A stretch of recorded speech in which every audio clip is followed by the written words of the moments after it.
All right, people, we need to talk about something. Xi Jinping and his mighty Chinese empire might be turning the corner in crypto, and they said crypto was very important for development. Now, this follows on the heels of a rumored 1.5 trillion buy from none other than Qatar. Now, I don't think it's actually going to be that number. I think that's a Kathy Wood funded rumor, and Kathy Wood has a lot to gain by funding these rumors or like fueling these rumors because Kathy Wood obviously wants a Bitcoin ETF and they obviously hold Bitcoin. So it obviously benefits Kathy Wood to actually do something like this, to actually get these rumors. But the Xi Jinping statement is absolutely true. And this comes on the heels also of Hong Kong opening itself up to Bitcoin ETFs. Now, Hong Kong is a special economic zone, but the Communist Party does control Hong Kong now, whether we like it or not, which we don't. But that means that they have to get the okay from the Communist Party, the CCP, to actually open the door for spot crypto ETFs, which means China's administration is opening up to it. Now, why would they open up to it? Well, China's economy is kind of a disaster right now.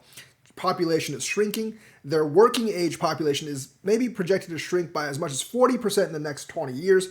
They're basically the state is essentially holding up the real estate companies, which could collapse at any time. In fact, the state is forcing people to not actually cash in on the promises or like the houses that the real estate companies have actually promised them on to keep these real estate companies actually afloat. Because, for patriotism and all that stuff, for nationalism, you should not demand that these real estate companies, you should not demand these real estate companies build the houses they promised to build you, because if you do, they'll go bankrupt and that'd be really bad for the nation. So nationalism, folks, exactly.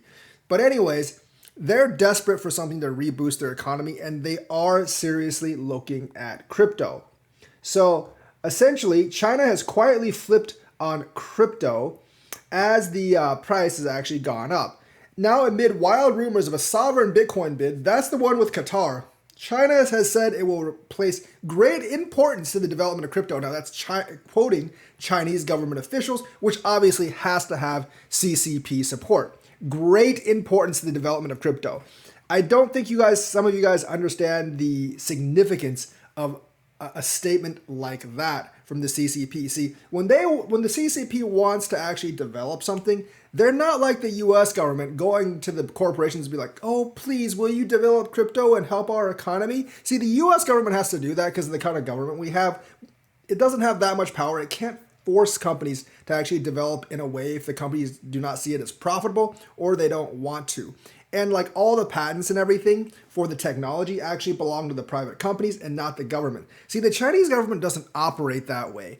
It essentially controls all the companies. Now, for day-to-day affairs, it doesn't mess with their day-to-day affairs as long as they toe the party line or the government line. And if crypto is a party line and a government line, what this means is the government's going to those companies and be like, hey, bitch, you better develop our crypto, because if you don't, we're going to put your ass in front of a firing squad and shoot.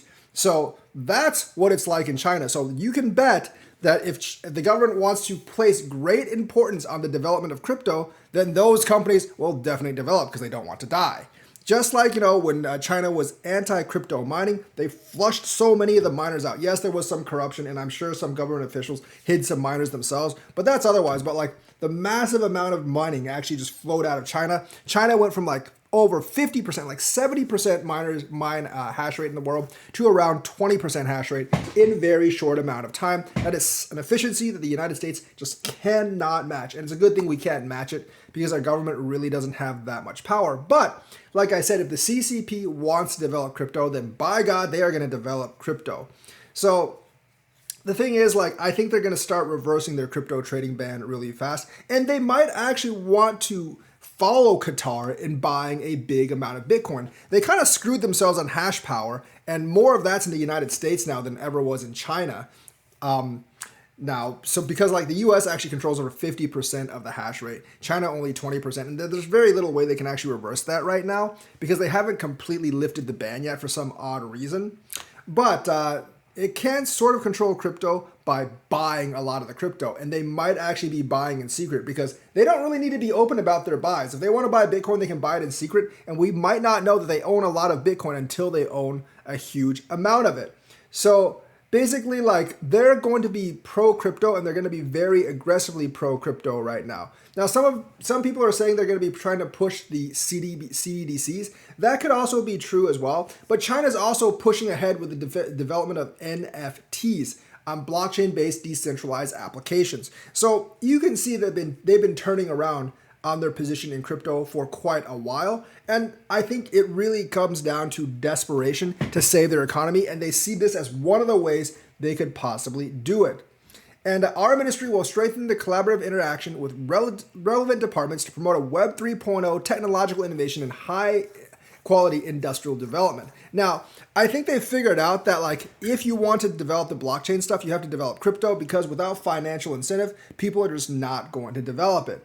And of course, they're going to be all Web3 as well. And Web3 payments are going to be in crypto. And obviously, like they're definitely going to look at the metaverse. Now, it'd be a government-controlled metaverse with NFTs and stuff, which is weird because China's like kind of like trying to tone down on gaming. So I don't really know how it's going to work. It seems like China's policies, what they want to do, and like how they want people to think are kind of like almost like directly in contrast to each other. And I'm not really sure who's going to win out. I think practical reality will actually win out against like the fanciful mechanizations of Xi Jinping's mind and what he wants to turn China into, which no one else actually wants. So I think they're really, really turning around in crypto. They're looking at Hong Kong as kind of like a test bed, but the rest of the country and the party itself seems to be placing more importance on crypto and more importance in the development of crypto. And I think they've finally come to the conclusion that you really can't develop the blockchain technology without crypto at all. So that's why China's coming around, and we could see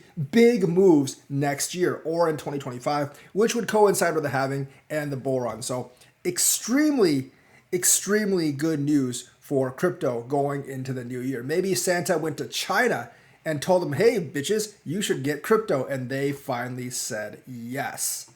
Now, the other country that is pro-crypto is Turkey, and they picked a crypto professor for the central bank board. So he's going to be pro-crypto as well.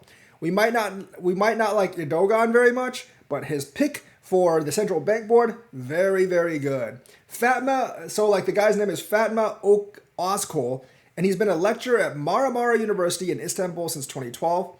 And of course, he has an academic focus on accounting, finance, auditing, blockchain, and digital assets. So he is very, very knowledgeable, and I do think he will be very pro-crypto. Turkey, I think, like, has had a love-hate relationship with crypto, but I think they kind of see it as like a thing to bring their country up as well. So he's the newest she's the newest member of the Turkey Central Bank Monetary Policy Committee, whose primary duty is set the benchmark interest rate to control inflation. That's exactly like our Fed, but having someone on there that's pro-crypto will be good for the country. And I think Turkey is another country that's slowly going to come to crypto.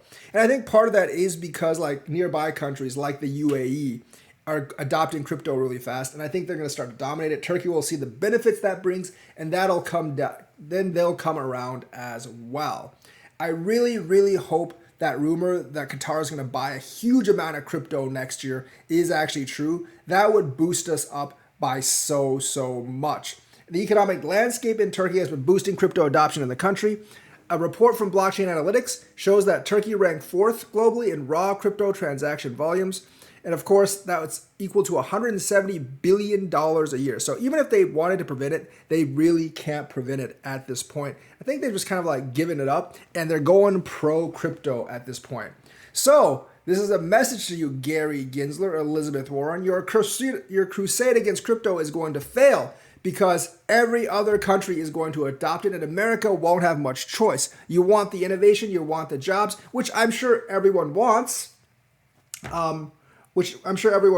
You're going to have to be pro-crypto. And we can lobby your colleagues with $100 million worth of lobbying money, the same as the financial industry and the healthcare industry, and the political parties will not be able to ignore that. So whichever allies you're going to get, we're going to get more allies, and there is no way that you can actually stop the crypto trend. So you better just hop on board. Gary Gensler, he's going to be out of here soon. You know, he's one of the worst SEC commissioners in history. He is failing all his lawsuits. It's obvious, it's most obvious that like he doesn't really know what he's doing. He's a fake regulator. He's a politician that's posing as a regulator.